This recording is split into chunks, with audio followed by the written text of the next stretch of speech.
Should we start? Yeah, okay. Well, good evening, everyone, our viewers, attendees, as well as panelists, to this second webinar that we are having within a week on developments in Myanmar. I know we are holding this in rather exceptional times when almost all of us have had somebody, being affected by the COVID pandemic currently sweeping us, especially those in Delhi and Mumbai. And in fact, we have one of our original panelists had to drop out because of a COVID-related indisposition. Nevertheless, we are very grateful that you've been able to join and can follow the developments in Myanmar a little more closely. I will come to our panelists later, but let me just give a very brief introduction. It's been nearly 3 months, 11 weeks into the February 1 takeover of all power by the Tamado, the Myanmar military in Myanmar. And the situation continues to be extremely polarized, highly confrontational, and intensely volatile. There is virtually no common ground between the Tamado on the one hand and the protesters, the majority of whom are in the Burma heartland, but the opposition to the military rule, of course, goes deep and long way into the ethnic areas, ringing the Burma heartland as well. As you all know, the crackdown has been quite ruthless. At present, close to about 7,300 730 unarmed civilians have succumbed to fatalities, and there are 3,000 or more who are under detention, arrest, including Aung San Suu Kyi and the former President Win Myint, who are under detention or arrest on basically a fairly flimsy grounds. Besides the civil disobedience movement that has covered, a vast cross-section of the population, including large parts of the government, we have ethnic clashes that have broken out in the Kachin areas in the north and in the Karen areas in the south. And in some cases, military bases have been overrun, helicopter gunships and jets have been used against them. And this has led to a fairly sizable movement of internally displaced people and even potential refugees. Some 2,000 to 3,000, we don't know exactly what number, have moved to India, but there have also been reports of about 2,500 internally displaced within Myanmar. Of late, the protests have ebbed a little, but the embers of protests continue. They might be moving into the countryside, perhaps the borders, the struggle is sort of moving towards, on the one hand, a possibility of an armed struggle, and on the other, a kind of political and diplomatic level. As you know, the committee representing the Myanmar Parliament, the CRPH, has proclaimed, I should say, a federal democratic union as its goal, and even a federal army as one of its objectives. And on April 16th, soon after our last webinar, actually announced the formation of a national unity government, reaching out to many of the ethnics and also naming some of the leadership. I think the federal union government will be a long haul. These are just initial sentiments that are being translated into proclamations. Nevertheless, what is really, the first test of this is coming up on April 24 in Jakarta, when the ASEAN is going to have its special summit on Myanmar, really convened by Indonesia. Of course, the Senior General Min Aung Hlaing has agreed to attend the event, and his attendance has become a bone of contention with the National Unity Government and a lot of the protesters. So the ASEAN is meeting with a very challenge on its representation. Meanwhile, of course, the NUG, or the National Unity Government, is still a virtual phenomenon. It's not in exile. It doesn't have a seat inside the country. And of course, people will be watching and waiting what the ASEAN comes out with, because clearly this is a member state of the ASEAN, and ASEAN has always held on to the importance of ASEAN centrality.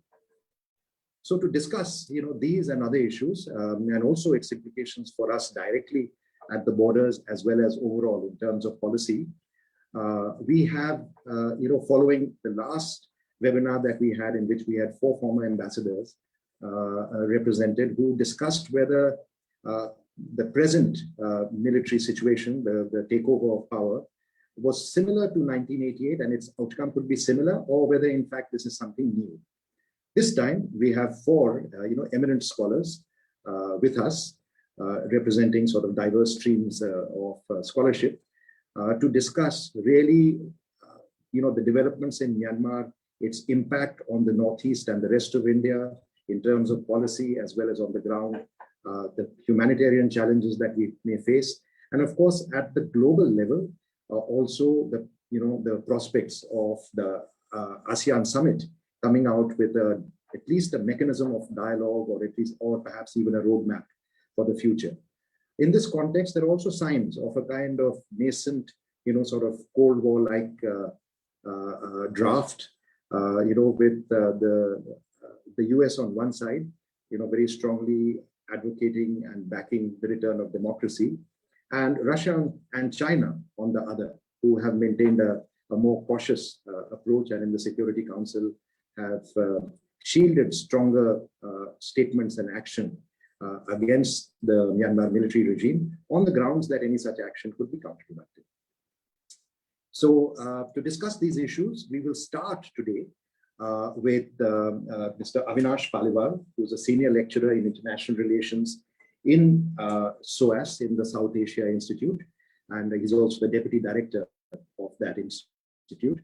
We'll just list out our other speakers, since you already know them from the flyer, I believe. We will have, following Avinash Paliwal, Mr. Pradip Phanjoubam, who is an editor of the Imphal Arts and Literary Review, Constantino Xavier, who's a fellow at the Center for Economic and Social Progress, and Professor Nimmi Kurian, who's a professor at the Center for Policy Research right here. So basically, we will give each of our speakers about 10 to 12 minutes. To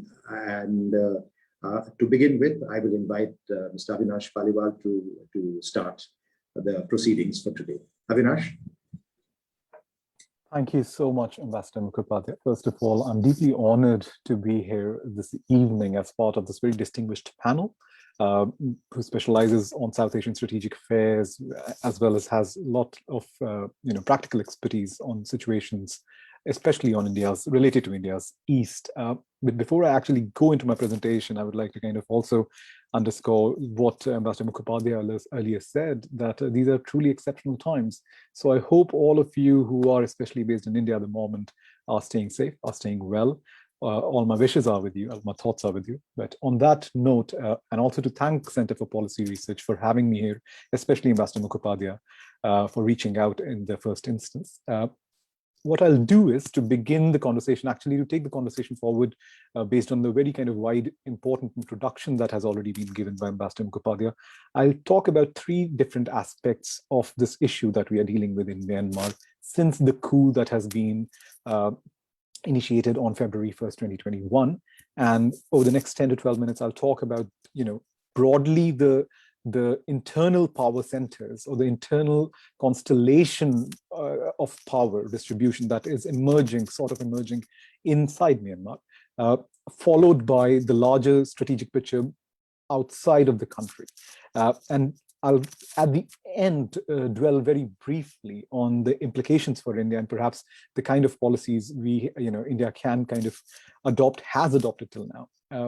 So just to kind of reassert some of the points that have already been made, the coup that took place on 1st of February is, despite the regularity of military dominance in Myanmar, or as it was known as Burma earlier, is in some ways different from the previous instances of such military takeover, brutal military takeover that has happened. And the point of difference between the coup that took place in 2021 to how the situation panned out in, let's say, 1988, or before that in 1962, or even the various moments of protests, widespread protests, and the kind of heavy-handed dealing by the top mador of public protests in the 70s, or even in 2007, 2008, when we know that the so-called Saffron Revolution was taking place, protests were being led by Buddhist monks.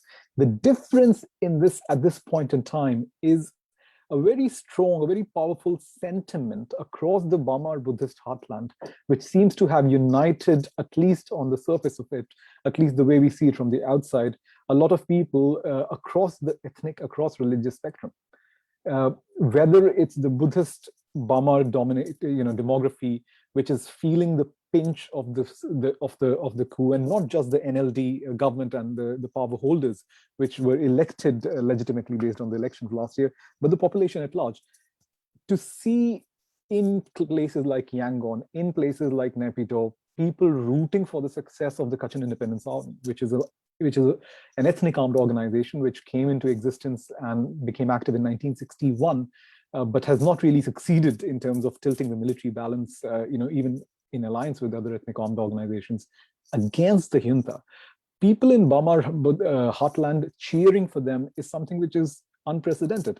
Now, this does not mean that this will translate into something politically coherent in the months or years to come, but the moment itself is something which is very unique, and it needs to be appreciated for what it is.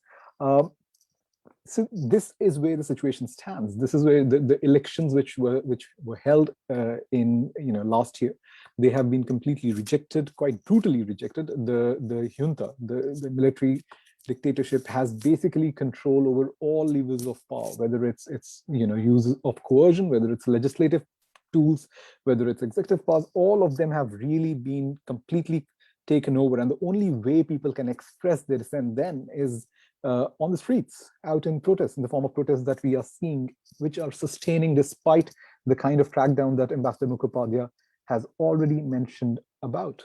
Now, what does this actually mean for the internal distribution of power, inside Myanmar, right? Okay, fine. The democratic experiment, however lopsided it was from its birth, right?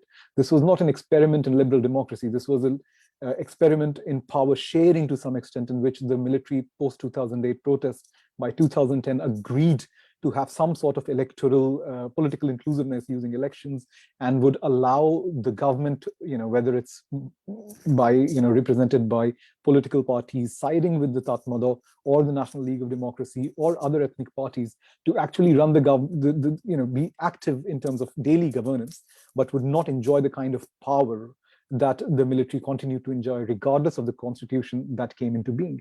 Even that lopsided compact has been broken, right? So whatever little contract there was between the citizen and the state is completely ruptured by this coup, which essentially means that at this stage, the Tatmadaw, the State Administration Council, the new formed council which exists, has a lot of dominance over tools of violence which it is exercising very regularly in a very indiscriminate fashion, both in urban areas as well as in rural areas. But there is a lot of resistance, right? Resistance which is peaceful, resistance which manifests itself on the ground as well as on online forums, and resistance which is armed. Now, this is where we need to kind of be very careful in terms of how when we talk about Myanmar kind of, slipping into a civil war situation, the fact is that Myanmar has been witnessing a civil war of sorts since its independence in 1948, and soon after, right? Because a lot of the ethnic communities, the minority ethnic communities across the country, never felt included in the union, which was considered to be a Bamar Buddhist-dominated union. So what has happened post-February 2020, post the February coup, is essentially the complete eruption of the Buddhist heartland on one hand, and a joining of hands of a lot of these protesters from the Bamar Buddhist heartlands with already existing ethnic armed organizations which have been fighting. Now, the big question is, will organizations such as the Kachin Independence Army or the Karen National Union, which are arguably the largest, most potent ethnic armed organizations, most well armed, and they have enough military and human capital to carry on fighting, at least in the regions where they are demographically dominant, whether it's in Kachin state, whether it's in Shan state, whether it's in Karen, whether a conglomeration of the ethnic armed organizations, which have historically never coalesced together in a single kind of united front, will they come together in practical military and political ways to actually challenge the junta and support the national unity government, which is currently dominated but not necessarily, which is basically using the infrastructure, the political infrastructure, which was existing in the form of the National League of Democracy itself. Will this whole opposition come together in becoming this unified political armed body, even if federal in nature, to be able to tilt the balance of power against the junta? That is the big question.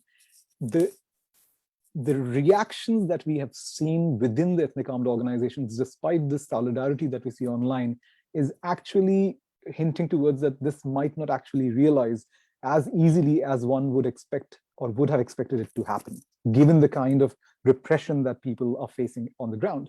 The big ethnic armed organizations have very clearly taken the fight to the Tatmadaw, as Ambassador Mukhopadhaya said. They've captured some of the posts, strategically important posts, Phanjoubam in particular by the KIA.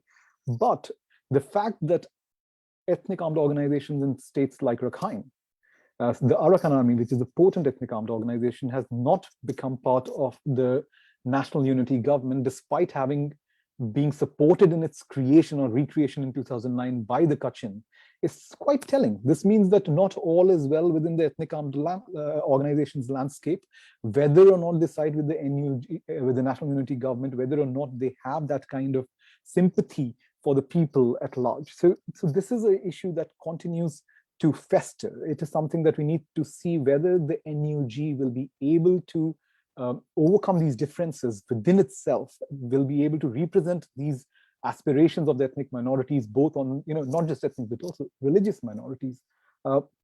That needs to be seen. As of now, there are signs of some degree of commitment by a lot of these groups, but that does not mean that this will necessarily translate into a cohesive political front as we move along.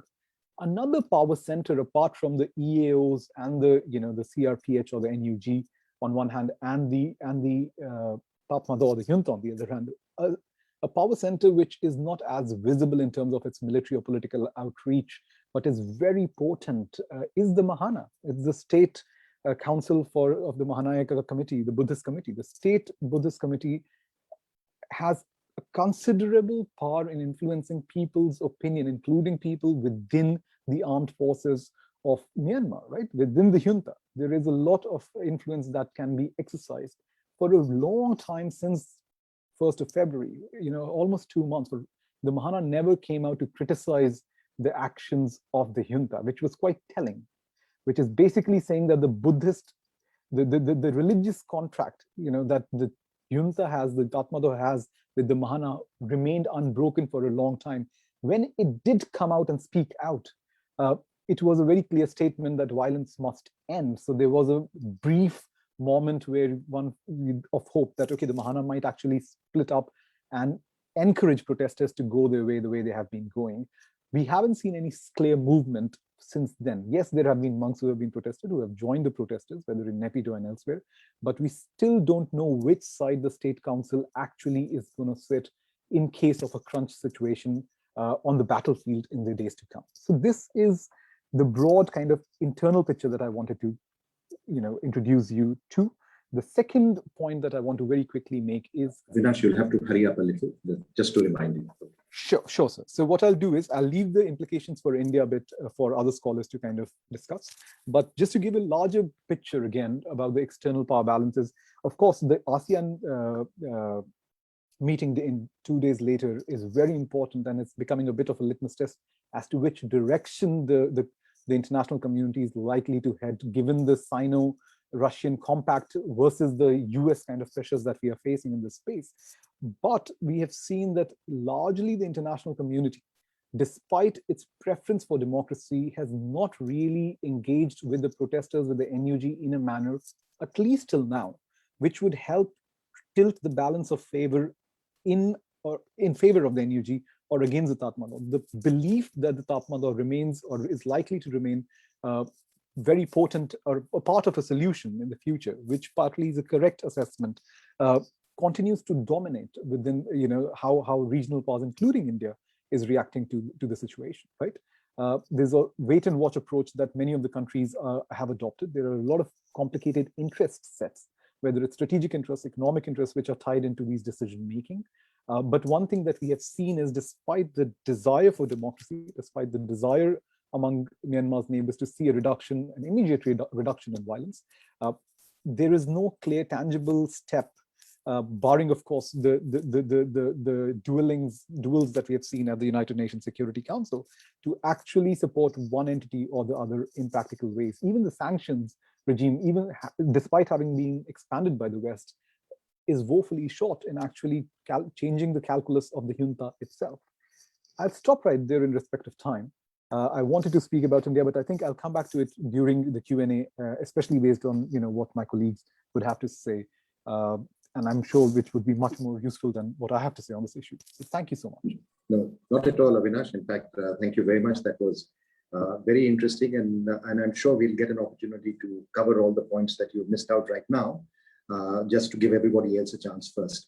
But let me just flag 2-3 points and some questions that you may take note of now, not answer right away, but come back to it. One is, I think, very valid points about the ethnic, the strength of the ethnic Burma solidarity, and both from the point of view of the kind of the ties that exist and the ties that could be created, but also with some parties joining and some parties not joining. You mentioned the Arakan Army, but there are a whole series of other ethnic organizations and groups in the north who are much more closely aligned to China, mainly of ethnic Chinese origin, who also have kept a kind of distance. But one question on the military balance. If they were, this is a very big if they were to join hands, would they still be sufficient to be able to not, if not tip the balance, at least really complicate the picture for the Tanador? Number one. Of course, that is on the military side. On the political side, exactly the same. I mean, you pointed out that the sentiments are good, but between sentiments and actual power sharing and the principle of equality, the mindsets that are there in the Burma majority, there may be a big journey. Very good point about the Sangha, and very good point about the international community. But on the Sangha, and to some extent, this also applies to the military. The fact is that, as you know, the monkhood in Myanmar is a kind of rotational thing. People are in secular life. They join the monasteries, then they come out. So there is a constant connection between families who may be very much amongst the protesters and the Sangha. And to some extent, this is also reflected in the military. Even though the military lives in cantonments, many of the military families are actually affected by a lot of society and social rumblings. This we have seen in the past. Of course, I think the Sangha Tamado Compact that was built up after 2007 has survived and remains strong. But I just wanted to flag this point for our attendees and viewers. Perhaps later on you could come to it.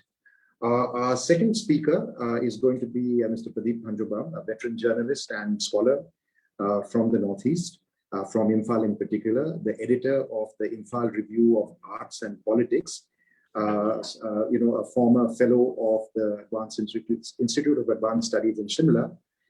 Also, he's written books on both the Northeast as well as the India-China boundary question.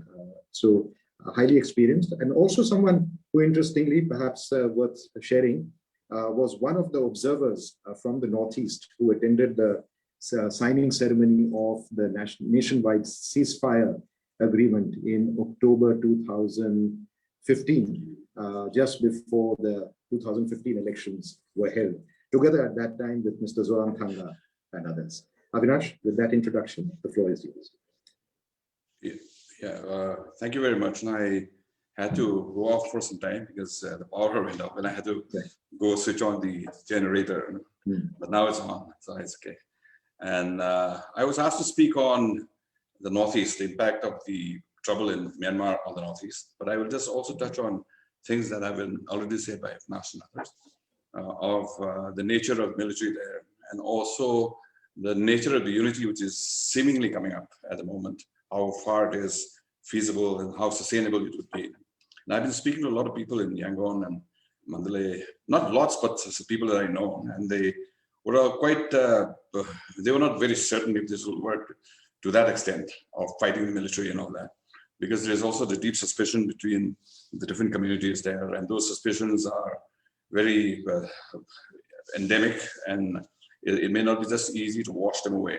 Even now, there are suspicions of the people in the hills. And when we talk about Burma, it's so much, I will use the term Burma because Myanmar is a little problematic because that refers to a people, and when you say Myanmaris, it sounds something else. So I'll just use Burma, which is anglicized, so it's much, I mean, it's more accurate to define the situation.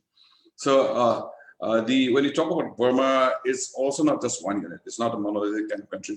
And also not just that, the divisions. When we talk about the states, say Kachin state or any other state, these are also multi-ethnic, which is complicating the situation even more.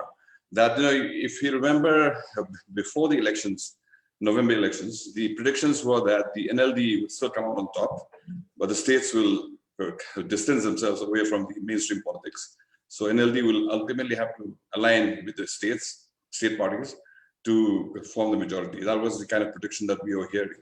But it proves totally untrue that in the mainland, amongst the Burma population, this thing happened, the NLD was the top. But also, even in the states, NLD was making inroads. And I think it's also because of that fractured nature of even those states.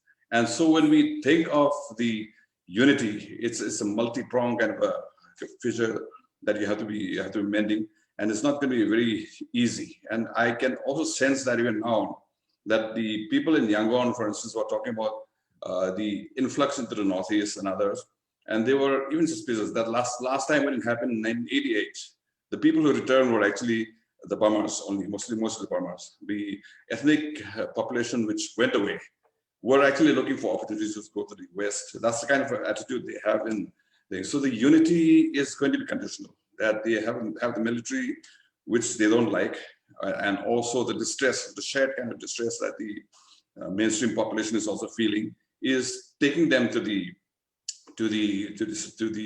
ethnic armies, because the ethnic armies, there are armies in the ethnic regions, but the Myanmar population, the actual Burma population, they have the military, the Tatmadaw, and they don't have their own military. So they have to depend on the ethnic fighters to actually hit back at the military. And how far this can work, I think it'll be also helpful for us to look back at 1962. That it was actually Hawaii, weren't there so much of a protest against the military when that happened, when the coup happened. And the impression that I get from a number of interviews I've done is that Burma was at a point of breaking at that point. There was so much of ethnic unrest, and also the communist revolution was happening in China, and that was being fought by the Kuomintang, and two divisions of Kuomintang were actually stationed in the Shan state. Imagine army of another country and stationing themselves in your country, and you're not able to do anything. So that kind of insecurity was there with the Burmese population and such. So when the military stepped in, they actually tacitly supported that. They thought this was going to be a temporary measure, that the military is going to come in and help them actually secure the nation, and that's why they support. So I think even now, if the fight against the military is turning out to be a fight against the Myanmar state as such, I think the Myanmar population, the mainstream Myanmar population, is going to quieten down. Maybe that 1962 sentiment will come back, and then again the division between the hills and the states will be back, which was always there. And one of the reasons this was there, the longer term kind of the fundamental kind of division between the hills and the plains is described in James Scott's book, The Art of Not Being Governed. Why the Paddy states and the non-state population in the hills had to be different, because the non-state didn't believe in the state, didn't have any need for the state, while the state was always in need for manpower and so many resources and so many things. So that kind of contradiction was always there. And when the British came in, what happened was they took advantage of that.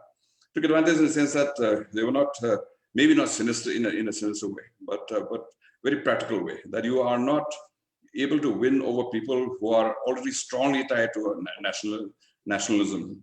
This has always happened wherever they conquered. In the Northeast, and even the Mughals, they were the ones who were strongly tied to their nationalism. They wanted to do with somebody else, some people who can be actually, who are good fighters, but who do not have, do not espouse strong sense of nationalism. And those sense of nationalism happened where state formation has happened.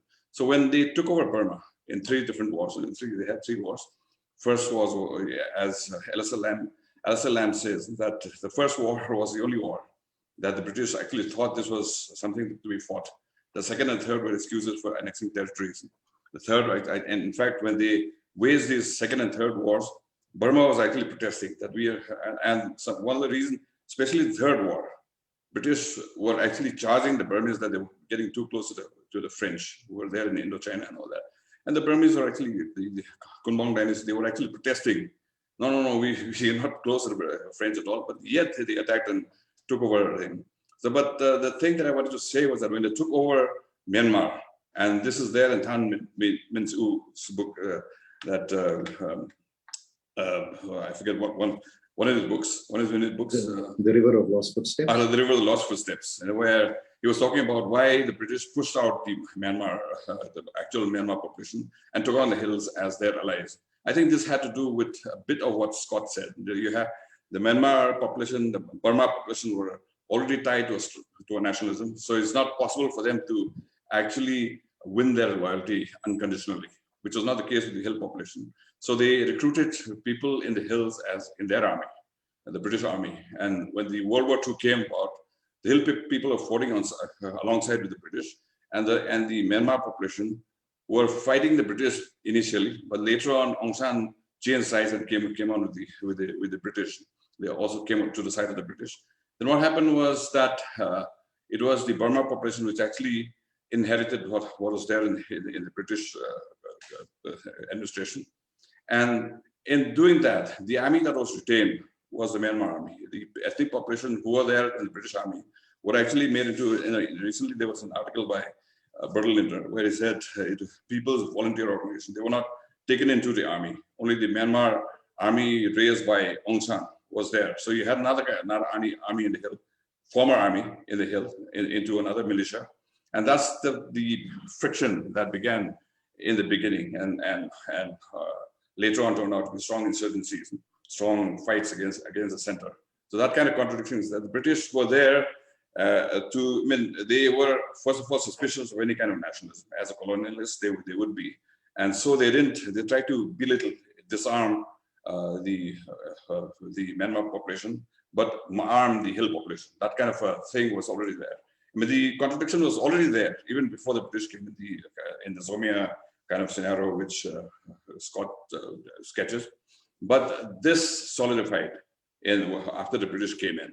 And when they left, the scenario was quite predictable. And you can imagine here in India, for instance, supposing the INA had won and the INA were to be the Indian army, what would happen to the British, the army which was there with the British? That would have been a big problem as well. And India, of course, the Indian army was much more strongly established, unlike in Myanmar. But the scenario would be similar to that. It was like the INA actually became the national army, and those army which were fighting with the British becoming a militia. That kind of situation was there, and the mistrust again was reinforced by this kind of policy. At that point in time, if there had been some kind of reconciliation, maybe it would have been better. But the division now is too strong, and I think it's not going to be so easy. Even if the military, there's so much of antagonism against the military, it's not going to be easy for everybody to sink those differences. And the articles which have been coming out from Myanmar, from Frontier Myanmar, then Mizima, Erawari, they've been all talking about this, the difference which still exists at the subterranean level. On the surface, maybe they would think of 2 minutes. 2 minutes. Okay. Let me just try and wind up my thing. So I think since it was the similarity that I'm looking for, when the British came into the Northeast, this same thing happened. They immediately latched on to the kind of division that was already there. So they had the inner line permit system where you would differentiate the land, which is revenue land from the non-revenue land. And also in the administration, you will notice, for instance, the Naga Hills, they will identify those where there is shadow of the state formation happening, and they start negotiating or fighting them. The Angamis, for instance, the Angami villages were forming into some kind of confederation, And that was actually worrisome for the British. So you will see all kinds of British records tackling the Hanggamis, but not the other tribes so much. Because, and also this is understandable because who do you negotiate with in a situation where in a village is a republic? You negotiate one thing with a village, another village will take. But if there is some kind of a state formation or a shadow of it happening, then you know where to negotiate, where to make your terms. And that kind of thing was happening. So even in the Northeast, I think when the British came in, they drew the inner line. Then in 1919, after the Government of India Act in 1919, they made those territory beyond the inner line as the backward tracts. Backward tracts, no, it was backward tracts. It became the excluded area. Excluded area was that the governor was direct ruler, and the Government of India in 1919 introduced some form of the democratic government, that you had the representative government, and these areas were not represented. Then in Government of India Act 1935, there was a bit of a reform where the excluded area was made into excluded area and partially excluded area. So the Khasi Hills and the Karbi Anglong, all these places, Karbi Anglong was known as the Mikir Hills, they became the partially excluded area where they will have some representation in the assembly, but nominated by the government, no direct election, that kind of thing. I mean, I think it's land and people management of the British, which also contributed to the kind of division that we are seeing now in Burma as well as in the Northeast. Thank you very much. Thank you very much, Pradip. Sorry that I had to hurry you up. There was a lot of very interesting historical background and detail. And I think also you reinforced the point about the difficulties, in forging a kind of national unity that firstly cuts across the ethnic communities themselves, and then beyond the ethnic communities with the Burma majority. Also the whole, the historical background in which the Tamador, acquired the reputation of being the guardians of, so to say, Myanmar's integrity in the context of this post-Second World War history. And of course, also, bringing it across to the Indian side. And of course, the question that will remain, and I hope you can come back to it later, is really in terms of, all right, especially on the frontier areas, how do you see the refugee issue, the links that communities, the Kuki-Chin, Mizo in particular communities may have across each other? We haven't seen much impact on the Naga side as yet. What could be the dynamics that could play out? One point I want to make, which I hope Tino and others can also, and Nimmi can address, is that, ASEAN, of course, has centrality over Myanmar as a member state. But Myanmar has neighbors that are not members of ASEAN, who are going to feel the direct brunt of any instability in Myanmar. Thailand is there, Laos is there, they are members, but China, Bangladesh, and India are non-members. In many ways, ASEAN is being asked to take care of our interests as well, in terms of any kind of fallout from Myanmar. So I would like, when you come back, to be able to extend, the logic of your argument in terms of what is likely to happen in our frontiers. And of course, I hope Nimmi will also address that. Our next speaker is Constantino Xavier. I owe him a special thanks because he was able to fill in at very short notice for Professor Negenpao Kipgen, who was indisposed. I think Constantino is very well known to all of you. He's at our, brother institution, the Center for Economic and Social Policy, as a lecturer. He has widely spoken and written on foreign policy issues, but particularly on India's neighborhood. And I know that he has been very focused as well on Myanmar. So with the benefit of the two speakers before you, I'd like you to address the issues at hand. Constantino. Thank you, Ambassador Mukhopadhaya, and thank you for the invitation to be here. When in good company of such good colleagues who have worked a lot on the Northeast, Myanmar, and I don't know how I'll be able to fill the shoes of Professor Kipgen, and I hope my warm wishes to him. I hope he recovers and becomes healthy very soon, because he's really followed this issue very closely over the last few weeks. But I'll try my best, and I'll try to focus on what I've really focused myself on and studied, which is India's response to these types of crises in its immediate neighborhood. That's what I've been focusing on the last few years, and trying to sort of understand how India sometimes takes a more proactive interventionist approach, and sometimes India, in more puzzling ways or not, takes a step back and actually remains agnostic and sort of at the sidelines. And I think that's something that puzzles all of us. That's something I've studied. So I'll try to, with benefit of that, explain a little, or at least try to understand what may have motivated and what is motivating India's response over these last 2 months and going forward. So in principle, I'd like to just underline that from my vantage point, from what I've ever understood and studied of Indian decision makers' response to such type of crises, there's a large consensus, or there's actually a consensus, forget large, there's a consensus that in principle, democracy in India's neighboring countries is in India's interest. And not just out of an issue of morality or normative proclivity, or we want our neighbors to look more like us. It is a deeply entrenched strategic logic within the Indian establishment across parties, across generations, across different types of regional emphasis that in the long term, a more inclusive, democratic, federal, for example, decentralized polity in India's neighboring countries is in the interest of India because it'll enhance the stability of these countries. And not surprising, that reflects India's own experience at home. And I think all countries' foreign policy naturally reflect their own domestic experience. For good or for bad, doesn't matter, but certainly that is sort of a mirror effect of India's own trajectory over the last 70, 75 years, and how India looks at crises and at tensions in its neighboring countries, whether it would be Nepal, Sri Lanka, Bangladesh, Bhutan, in this case, Myanmar. Now the debate starts, and that's where the interesting divisions are often within the system. And Ambassador Mukhopadhaya, I'm sure you've been part of many of these divisions and debates in the government of India when many of these other crises have happened in India's neighborhood, is I'd say between two currents. One current that tends to be more activist, let's say a little more impatient about pushing for values and democracy, and therefore more prone to defending and interfering interventionist India, that sort of sides on the side of let's try to get things going in the short term and push these countries to regime transition, towards embracing more liberal polities.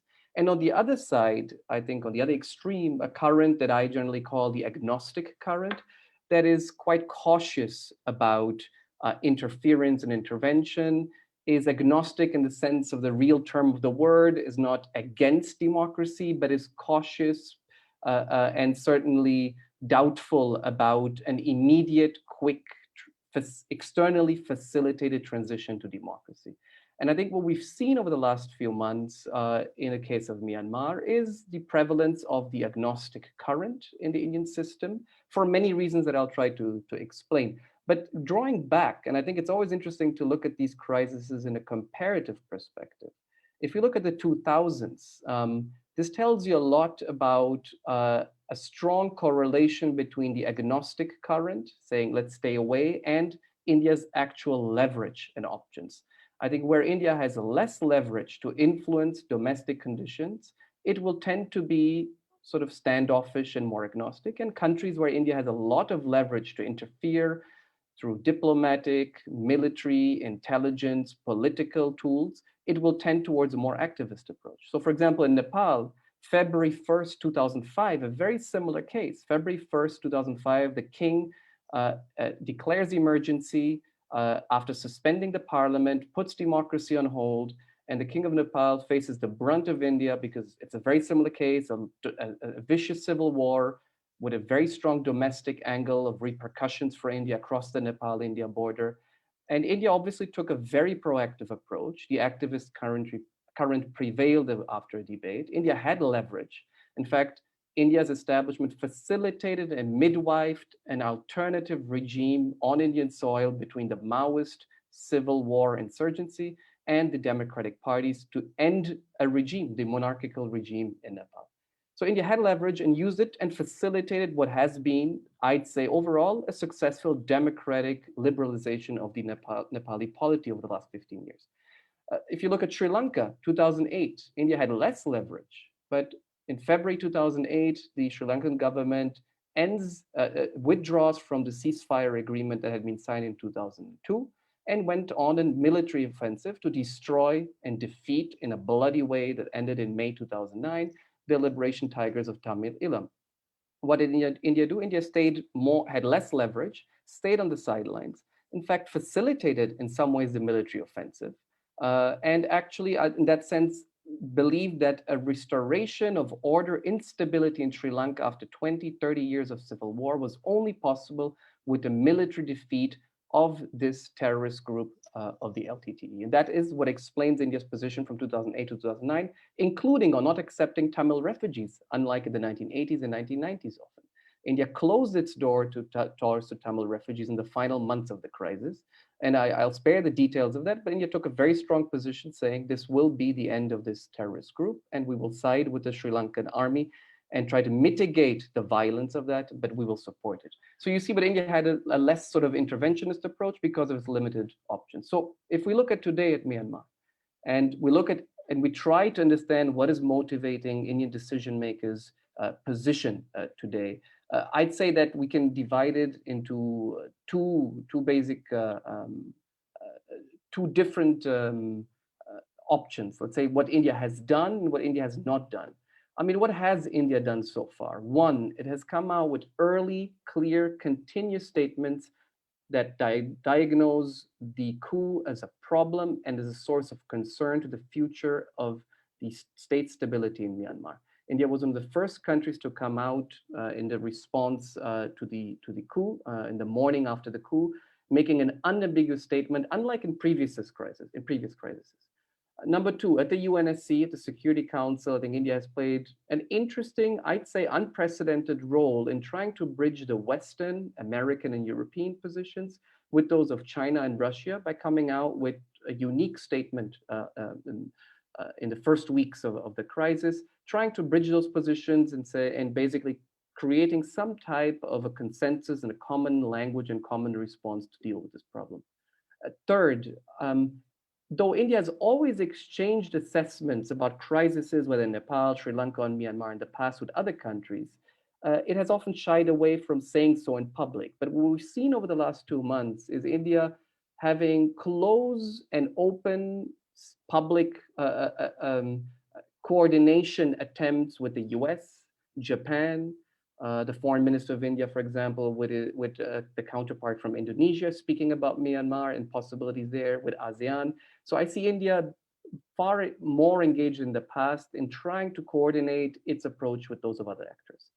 Fourth, I think what I found interesting is that in the recent statements from the UN, from the India's permanent representation at the UN, is that India actually supports a visit of the United Nations Secretary General Special Envoy to Myanmar, to visit to Myanmar, and actively has, defended that as a possible sort of solution, or at least as a way forward. And that is, I think, often in slight contrast with the past, where India has been more skeptical about the UN's role in Myanmar, in particular during the 2007 Saffron Revolution. Finally, what has India done? After, of course, flip-flop, and I think even now, internal contradictions and debates, India has hosted refugees from Myanmar. I think it was mentioned, we don't know exactly the numbers, but certainly in the thousands over the last few weeks, including over a dozen, maybe 24 members of parliament of the recently concluded legislative election in Myanmar. And that is certainly an action that India has taken that it could have not taken.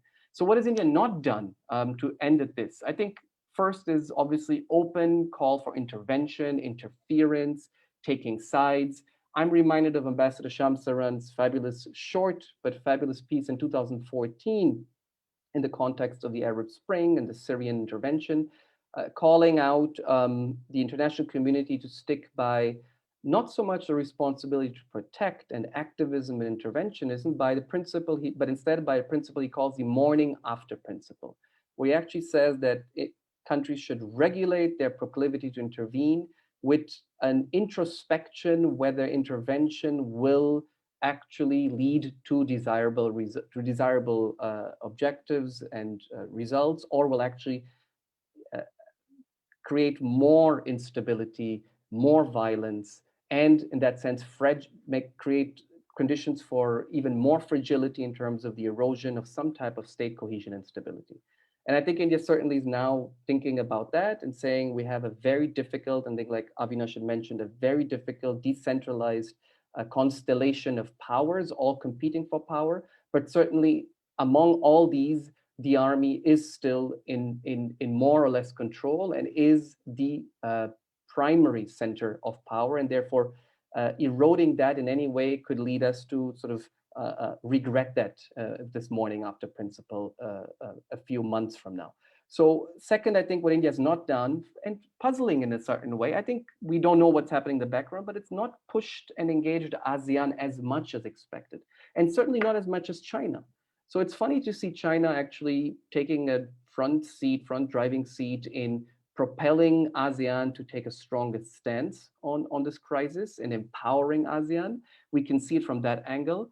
I would suggest we should also look at it from the other angle, which is China trying to brush off the Myanmar problem to ASEAN and saying, you know, here, why don't you take care of this? Which is paradoxical because China hasn't exactly been the greatest advocate of ASEAN unity in many other regional crises and problems. But here, certainly China has taken that stance. But I'd be willing to be educated more about India's engagement with ASEAN. We may find out in the next few months. But it seems to me it's not been as proactive as expected. Third, India has not had an open door to refugees. I've mentioned that before.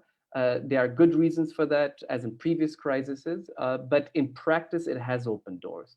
But that speaks to India's fragility of normative and regulatory framework towards refugees and migrants. In fact, not fragility, absence, actually. And therefore, India's been caught, I think, in this sort of a catch-22 situation where it will not say anything in public, but slowly, whether at the central state level, allow refugees to arrive and settle in India. And finally, what has India not done is it's not openly recognized the national unity government or the ethnic armed organizations. We don't know what's happening in the background. India is certainly keeping its options open, and I would not be surprised if India is engaging slowly and silently many of these alternative centers of power in Myanmar. But it's certainly not openly done so for the reasons I've mentioned before in terms of, I would say, seeking to not protect, but seeking to engage the primary center of power, which remains the Myanmar army. I'll end this and happy to discuss further as we go along. Thank you. Thank you very much, Constantino. I think what you showed was a lot of, you I think looked at this whole problem in a South Asia framework and in terms of continuities, really in our reflexes in dealing with our neighborhood, and in particular from the lens of an activist framework and an agnostic framework, which basically is a philosophy that let these countries work out their internal problems themselves, and then we will come to it. But I'd just like to, and I think very valuable points at the end about explaining really the positions that we have taken so far, including the rather forward statements that we have taken in the international forum. But just 2 questions that I want to flag to you. One is that in 1988 and post-1988, and in fact in post-1962, we were very much more open to refugees. And we took actually much more forward positions when it came down to democracy in our neighborhood. And similarly, while you say that there's generally an orientation, and I agree with you, a predilection towards democracy in our neighborhood, don't you also feel that, particularly since you brought in the element of China towards the end, that there is also a tendency in part of our, maybe in our security establishment or in part of our strategic establishment, to tend to think that that the military or the armed forces actually provide stability, and particularly because over the last 30 years, starting from 1990, we have had to struggle to recover our position in Myanmar, and the fact that for the last 60 years the military has been effectively in governance, that this is not something that we are prepared to jettison, but we also actually believe that they may be good for us in some ways, because so they throws open the question whether on the question of China or in the question of national interest in general, democracy can better serve our interests, short-term, long-term, economic, political, security, strategic, or a much more predictable armed force which takes the basic decisions. So I think I'll just flag those two issues, as discontinuities from the past, maybe even the refugee issue. Take on the refugee issue, clearly our reflex this time has been to stop. And then we have accommodated, partly because of pressures on the ground and pressures from the Northeast states. But I would like you to address whether there is something different in India today, that in 2008-9, we were less than receptive to Tamils, and again supported a strong state in Sri Lanka to crush the tigers. And whether in the Myanmar case, we are conflicted between the two in this case. So sorry for that extended comment, but I think they were very valuable points, and thank you once again for gamely and so ably stepping in. Our last speaker, of course, is from our home territory, the Center for Policy Research, Professor Kurian, Professor Nimmi Kurian. Professor Nimmi Kurian has actually specialized on border studies, particularly the India-China borderlands, which she has looked at very closely. She has been a fellow, I think, in the past of the India-China Institute at the New School in New York, if I'm not wrong, and has also been the author of several books and publications, largely dealing with the borderlands and center-state issues, federalism issues, and their implications for foreign policy as well as security. So to back up CPR and to round up the conversation, and with her focus on the border areas, Professor Kurian, please. Thank you, Ambassador Mukhopadhaya, and a big thanks to Avinash, Pradip, and Tino for highlighting several critical questions. Let me also flag a few issues and restrict myself to looking at what could be the road ahead for India, and add to the points that Tino has already raised. Let me begin with what I see as a central paradox at the heart of India's Myanmar policy. And the paradox is this: for a country undergoing so much churning, change and crisis, India's official narrative on Myanmar has been, in my opinion, a frustratingly unchanging one. Now, a lot of this has to do with a unidimensional reading of Myanmar that has resulted in a single issue debate, fixated only on the security dimension. And what this has done is that it has crowded out a range of other critical issues and actors, resulting in a highly skewed policy that lacks bandwidth of any kind. This, I would say, is producing a crisis of our own making, with core assumptions of India's Myanmar policy being tested and found wanting. Let me give you a couple of quick examples of the gap that I see between rhetoric and reality. For instance, despite India's stated policy of non-interference and steering clear of what it calls an quote-unquote internal issue, India is not perceived within the region, and particularly within Myanmar, as a neutral actor. It is in fact seen as a highly partisan actor. And a lot of this perception story has to do with its actions and choices that Indian foreign policy has made. A recent example is India's decision to get militarily involved in fighting the Arakan army rebels in the Rakhine state under the as part of the Operation Sunrise in 2019. And it is no coincidence that India has paid a price for this. Indian interests have been targeted. Indian workers and the Kaladan Road project in the Rakhine state were targeted by the Arakan army. So the short point is that some of these foreign policy choices have entailed costs and trade-offs for India. And the hard question I think India needs to ask itself at this stage is, how reliable a security provider can the Tamadaw be expected to, given that its own actions have resulted in a heightened instability across the region? And incidentally, this becomes even more imperative as India is one of the top 5 sellers of weapons for the Myanmar to the Tamadaw. We also, I think, recently gifted a Kilo class submarine, the INS Sindhuvir, to Myanmar for a period of 15 years. So I would say that Myanmar's political crisis at this point is an opportunity to revisit some of the fundamentals of India's neighborhood policy and review to what extent has a unidimensional view of Myanmar served India's interests.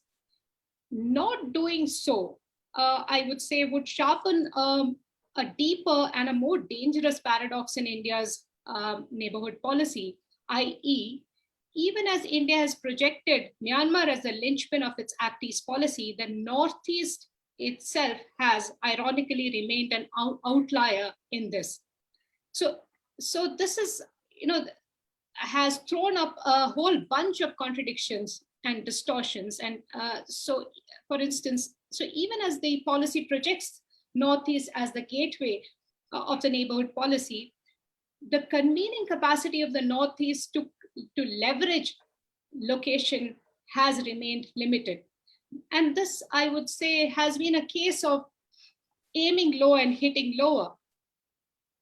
And so a quick example of some of the contradictions these have thrown up is, for instance, to look at the workings or functioning of the BIMSTEC, of which Myanmar is an important member. The BIMSTEC working group meetings on regional governance issues, be it on disaster management, customs cooperation, or regulation of passenger cargo vehicular traffic, are not hosted and steered by the border states as they should be, but by Delhi. So this, I find, is a very troubling inversion of the very idea of sub-regional cooperation, and the gap between rhetoric and reality has resulted, as I said, in a range of contradictions and dichotomies in India's neighborhood policy.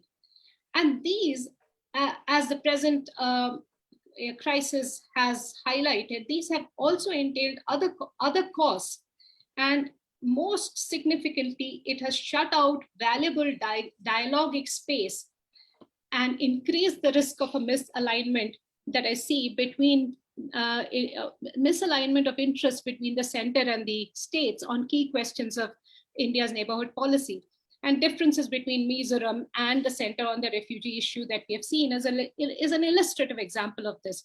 And going forward, as Ambassador Mukhopadhaya mentioned, the refugee issue, the notion of what I call, quote unquote, the good refugee is going to get a whole lot more protracted and contested, not just between the center and the border states, but within the Northeast as well as across the region. Given this, I think, again, the question that India needs to ask is, to what extent are India's moves to fast-track repatriation of Rohingya refugees realistic and feasible? Indian officials have been making several statements on the need to expedite the process. For instance, the Indian High Commissioner to Dhaka recently called for a quote-unquote safe and speedy repatriation.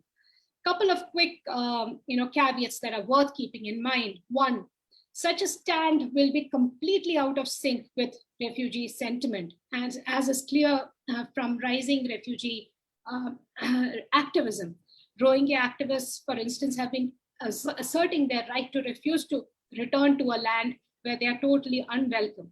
Second, there's also enough and more examples from our own experience of how fraught these processes can be. The issue of, for instance, the issue of repatriation of Bru refugees to Mizoram is a case in point. There were no less than 8 failed repatriation attempts over 23 years. To give a quick sense of how fraught and protracted these can be. And the recent 4-party agreement raises more questions than answers. 3, I think closing refugee camps, cutting off rations to the camps, and using strong arm tactics will not make the problem go away, and in fact will worsen regional security and compound the humanitarian crisis. A chilling example of how states could take decisions that result in a compounded security nightmare and this is from elsewhere in the world, is Kenya's announcement last month to close the Dab refugee camp that houses 400,000 Somali refugees and forcibly evict them. This is a sobering reminder that Kutupalong in Cox's Bazar in Bangladesh houses 600,000 or 700,000 Rohingya refugees, and is the presence of a sizable stateless population in a heightened state of vulnerability and faced with the prospect of an indeterminate wait. So I would say, to quickly wrap up, if there's one takeaway that stood out for me during the way in the past 3 months, the way the events unfolded, it is really the capacity of the field level actor in the Northeast to shape India's Myanmar policy from below. And what really stood out for me, and this is the heartening bit, what is interesting is that appeal for asylum by the CNA, that is the Chin National Army and others fleeing Myanmar, is made to the Mizo Village Council president and is then forwarded to the Champai district administration. And it's a village council. And in fact, it's several Mizo village council authorities which issued letters of support and statements to extend protection to the Chin refugees. So this is by no means to read a larger than life role for the border stakeholder, but merely a cue, and an important one at that, to remind ourselves that it is the border stakeholder who has both the capacity and the highest stakes in changing the grammar of securitization and broadening the bandwidth of our neighborhood policy, which is the need of the hour. I think I'll stop there. Thank you. Thank you very much, Nimmi. Thank you also for keeping very much to time. I think a couple of points, once again, just for the discussion. And what I'm going to do here is, pose my questions for Nimmi, also pick up a couple of questions that are there in the question box from the audience, and then float the discussion around individually to each of the speakers to respond both to the questions that I posed earlier and then what is coming from each other as well as from the audience. So the questions that I would like to pick up that you framed was, this first question about how reliable a security provider is the Tamado. Is the Tamado a force for stability and security, or is it in fact at this point of time precisely the problem in terms of stability and instability? I think the second point that you made, a very valid point, in some ways slightly tempered by your last point, which was the lack of agency of the Northeast in our Act East policy. But in many ways, the point that you just gave about the refugee question in the Northeast, about the Mizo unions, Mizo councils, village councils, is a very interesting counterpoint to your own point. But I think there is a larger point there. And I think this is a point that I would request Pradip also to respond to. I know that even in Manipur, there are a number of citizens' councils that have now come up. Many of the, the tribal groups themselves are taking what can be called simply just kinship-based or, ethnic-based initiatives.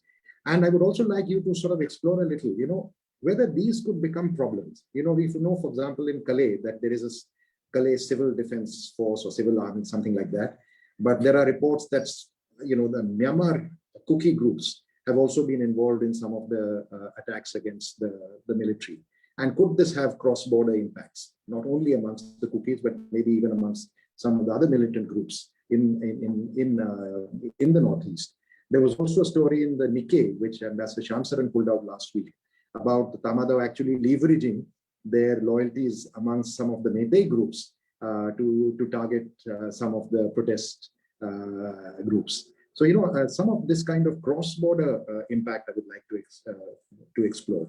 And then I think this third point about good refugee, bad refugee.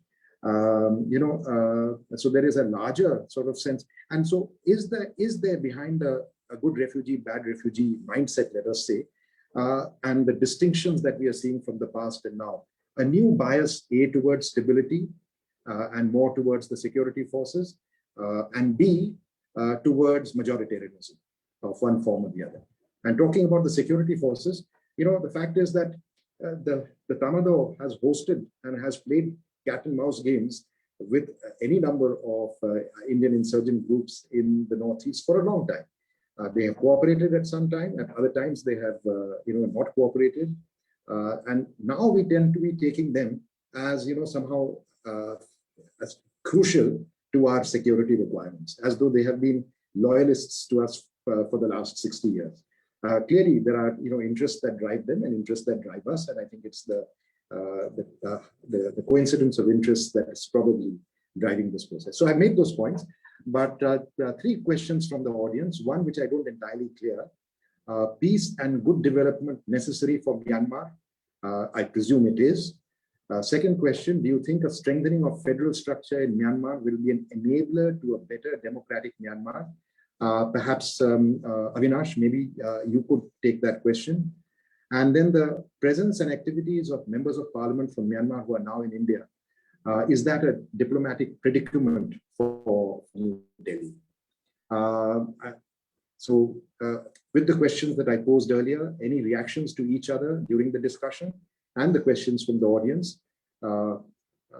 We have still a good amount of time, about 17 minutes. So we will begin in the order that we started. Avinash, you first. Thank you so much. Thank you so much for the questions and the comments. Now, the question put by the audience, anonymous attendee, about strengthening the federal structure of Myanmar, will it be an enabler for better democratic Myanmar? It also links to the earlier question that Ambassador Mukhopadhaya asked, whether all the ethnic armed groups, if they do join hands with the CRPH, with the NUG, will that complicate, will it tilt the balance against the junta militarily and politically? I see these as interrelated questions.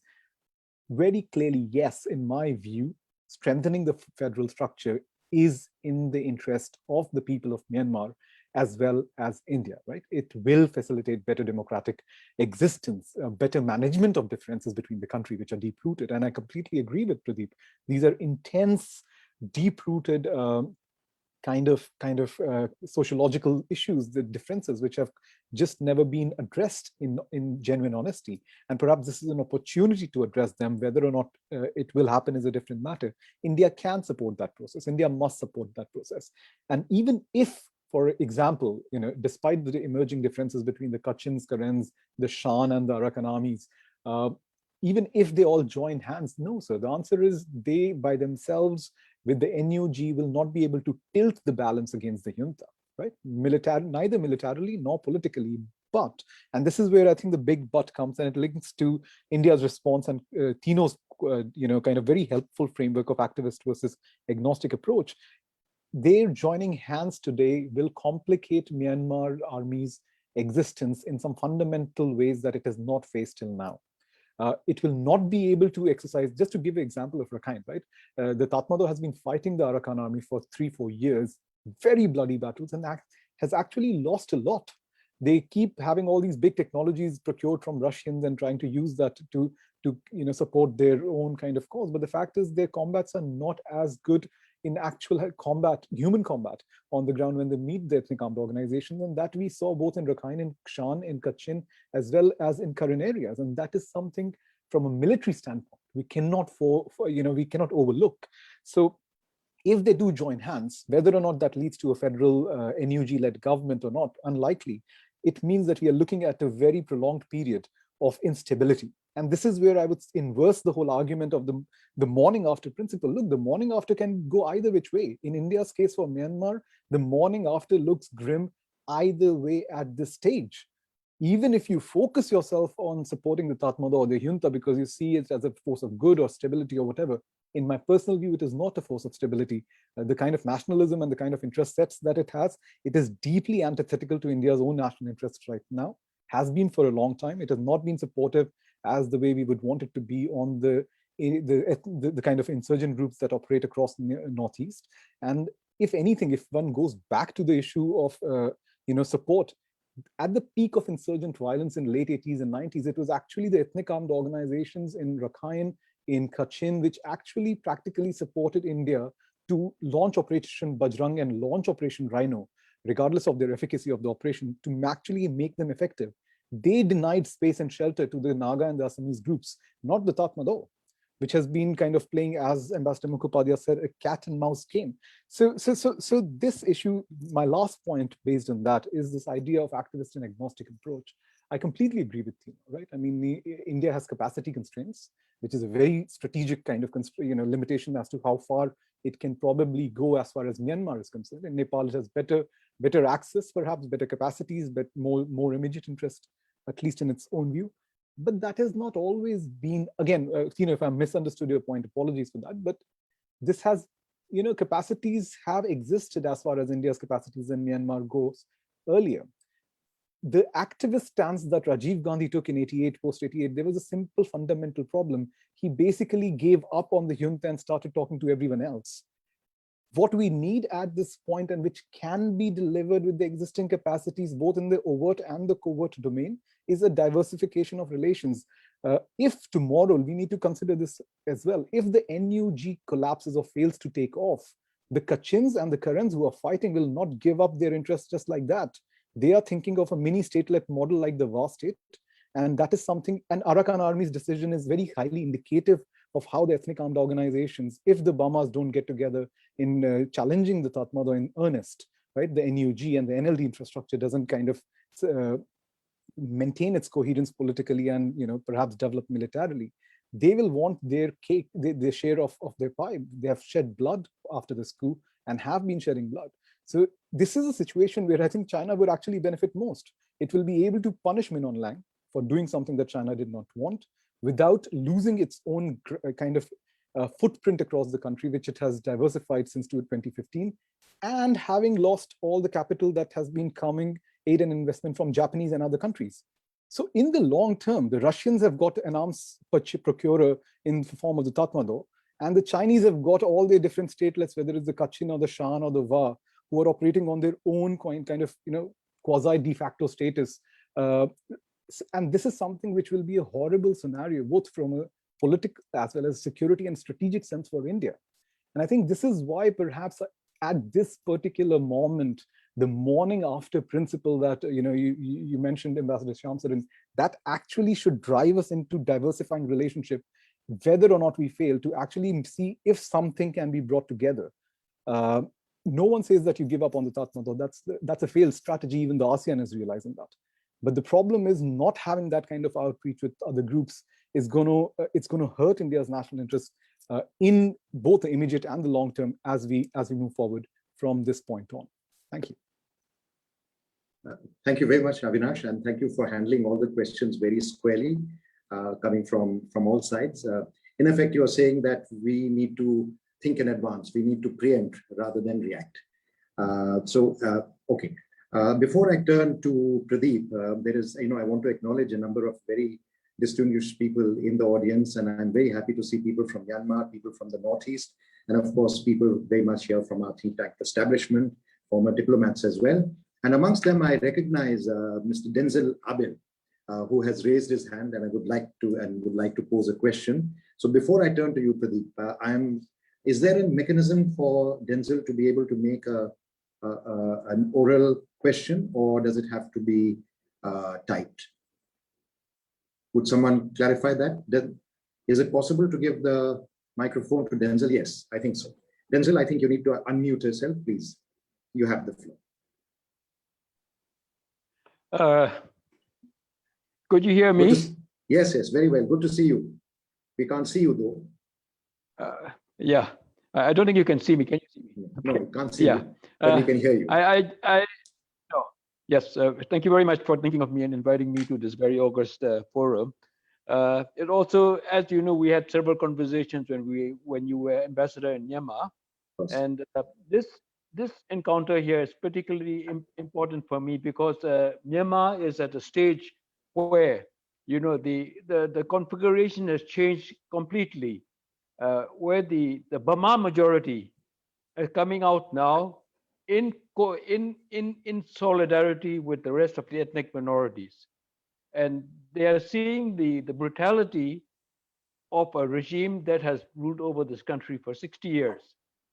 So I think at this point in time, given the record that India has had historically with Myanmar, I would think that India has a great sympathy for the people of Myanmar at this time. And perhaps they would want to think of a way in which they could help the Myanmar people really build a federal democratic society out of this mess. At this point in time, of course, you have your current problems of what to do with the Tatmadaw, but we are quite confident here that the Tatmadaw has made a very, very bad mistake, Min Aung Hlaing personally, by getting himself into such a mess when it was unnecessary to begin with. So I think the opportunity is now for like-minded countries like India to help us on the way to really meeting our aspirations. I earlier sent a question. I sent a question to a mailbox for your forum this evening. Thank you very much. Thank you very much, Denzel, for that very important statement coming straight from Myanmar. I have to acknowledge your courage in also putting that in a public forum. Thank you very much. And this is an important voice. This is a voice that is coming that Denzel's family has been part of the Myanmar military in the past, and so a statement like that coming from him surely carries a lot of weight. So we still have a few minutes. I know some of our panelists have to leave. Pradip, I'll offer you the floor, and then Constantino and Nimmi. Thank you, Denzel, once again. Bye. Thank you very much. I'll take as little time as possible because there isn't much. Oh, sure. Take it. The direct question that was put to me about how the Indian insurgents would be behaving, I think it would be similar to how the international community is behaving at the moment, that they would be actually looking out for their own interest and also trying to find out who to align with for their own safety, not because they believe in any of the causes, but because they want to protect their own interests. And I think that would be happening at the moment. So I think the dilemma that they're facing is quite understandable. And I don't think there is any moral democracy, non-democracy that don't matter to them at all. Just as China is looking at Myanmar at the moment. They just want somebody who can form a stable government so they can tie up with them and they can use their interests, they protect their own interests there in Myanmar. I think that's basically how they would be looking at the problem at the moment. Just one question. Would stability suit them or instability? Would they fish in troubled waters, or is this convenient for them to fish in troubled waters?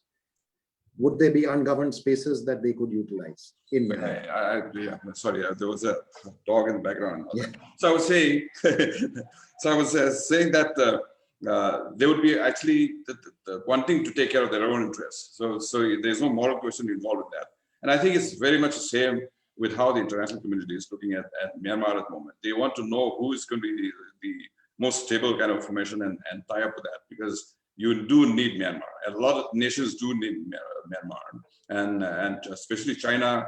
They've been always saying this. Doesn't matter if it's the military or the NLD. When the NLD was in power, they actually rolled out the red carpet for Aung San Suu Kyi. So I think it's that way they'll be looking at. And the other problem that I was saying in the beginning, the activistic army actually became the national army. The problem that the nation faces later on, I think it's faced by so many other countries as well, including the US. I think the Second Amendment is all about that. And you have a militia which fought and liberated the country. And what do you do with the militia after the war? I think that's what the Second Amendment is about. And I think Myanmar is also facing the same problem at the moment. They had an activistic army.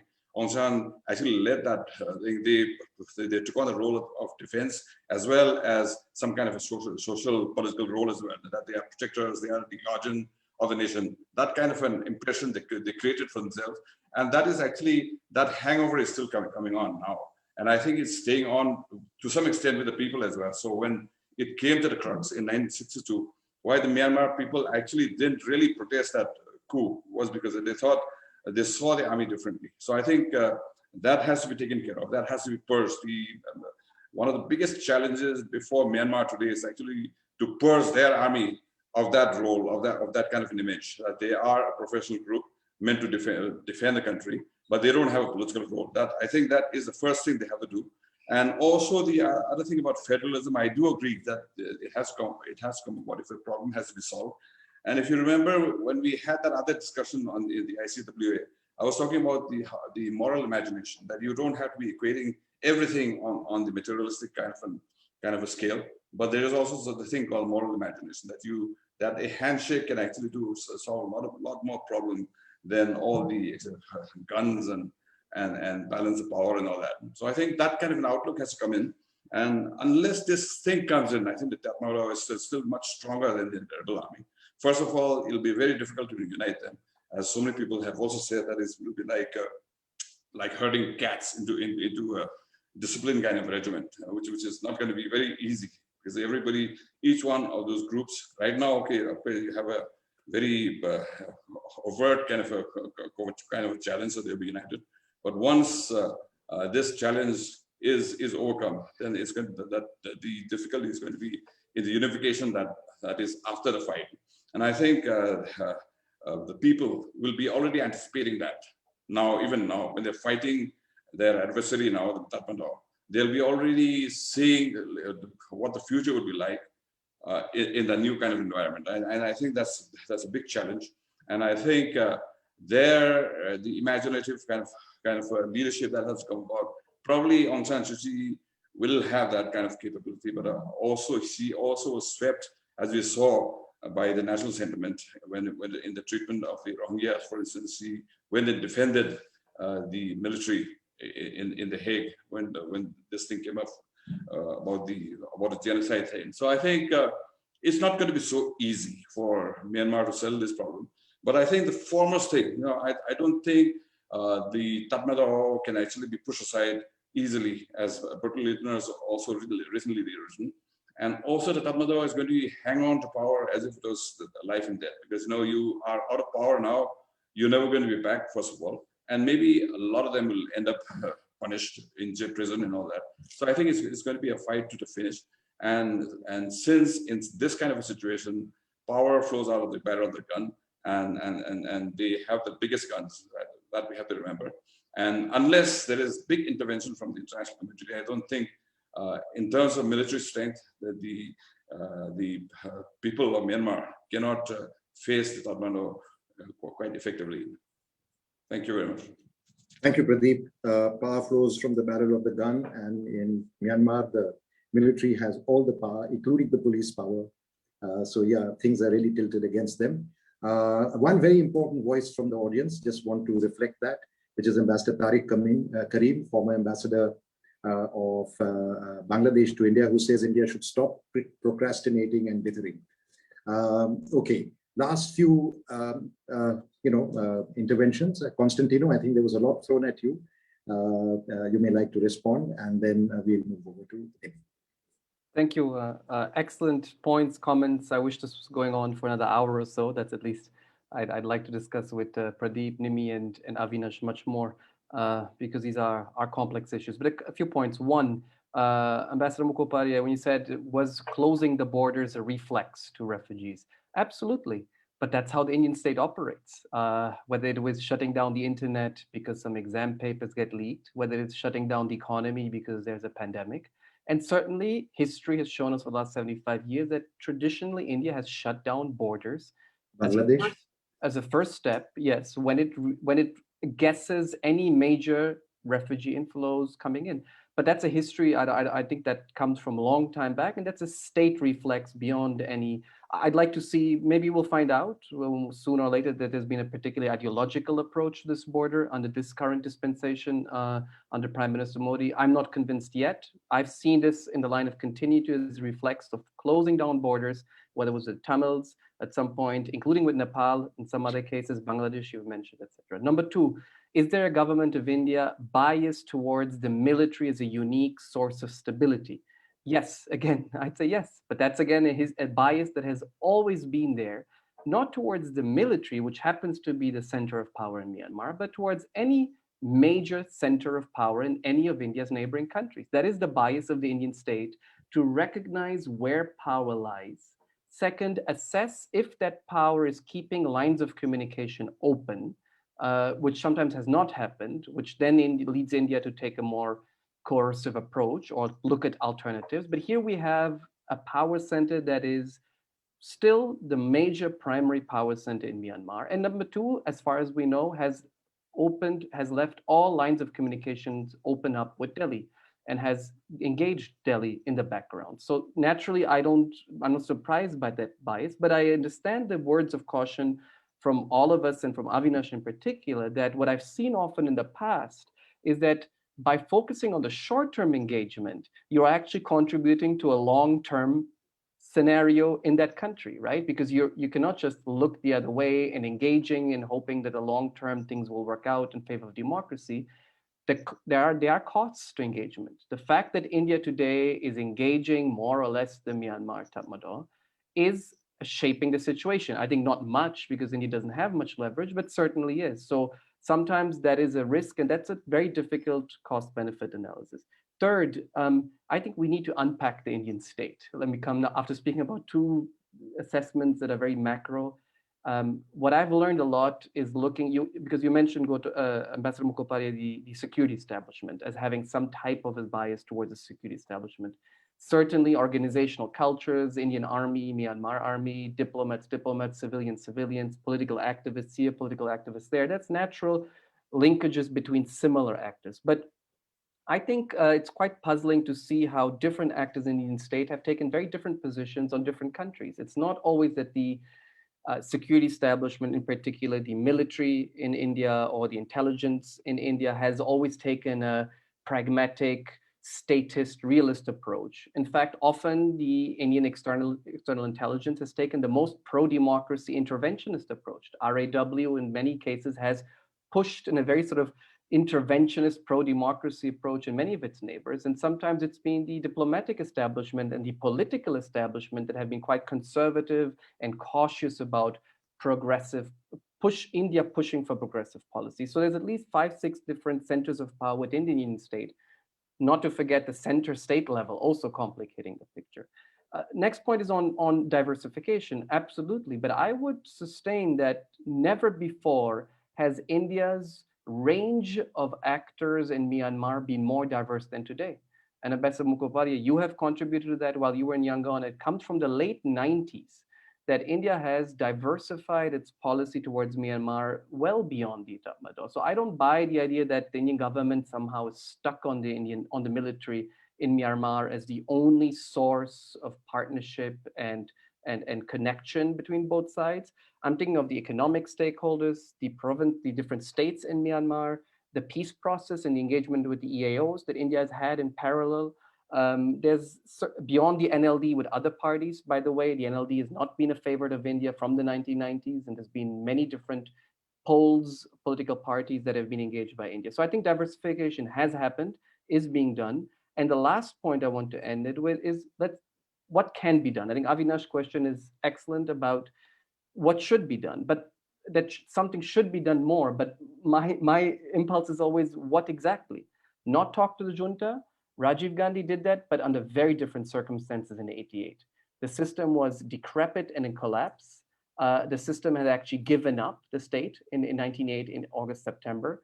So it was very easy for India to take that position. But again, look how that panned out for India, right? The military was back in power 2 years later. And there you can say again, those costs were quite high for India for 10 years of course correction then in the 1990s. So not talking to the junta doesn't seem to me like to be a very good option. Second, talk or support the EAOs, very different things. Talking to the insurgent groups and to the other groups and centers of power is one thing. Maybe India is doing that as we speak. I don't know. We will find out sooner or later. And normally India has kept those channels of communication open in other crises. But supporting the armed organizations, like I've seen some people defend, I think is a different ballgame.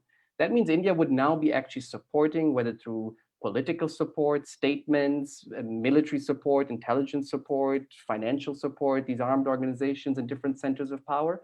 I'm not sure that's the feasible and certainly right solution. I think what to do more, the only hope I can see here, that India should coordinate much more with the larger diplomatic community, with the ASEAN countries. Why not with China also? I wonder to what extent India is talking to China about Myanmar. It's talking with Indonesia, it's talking to the Europeans, it's talking to the Americans, it's possibly talking to the Russians about Myanmar.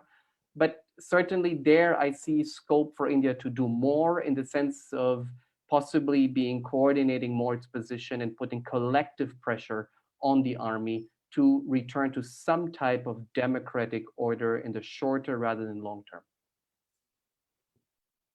Okay.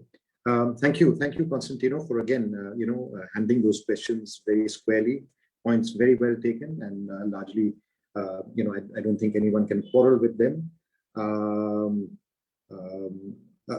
I'd just like to add just one dimension to it. The fact of the matter is that for neighbors and everyone who's dealt with Myanmar over the last 60 years, has had to deal with the military government in one form or the other. The military is one aspect, but at least the military government in one form or the other. So, it's very easy for United States and others to make very loud proclamations and condemnations because they have no equities and they have no leverage. It's an inexpensive statement to make. But for countries, and this applies to every country that has engaged Myanmar for the last 60 years, is that you have developed, channels, equities, interests, also with the military, which nobody is willing to jettison, at least until they see, the end state that is going to be somewhat different. So I think overall, I agree that, on the whole, state policies do tend to ipso facto gravitate towards a kind of pragmatic kind of approach. So Nimmi, you have the last word.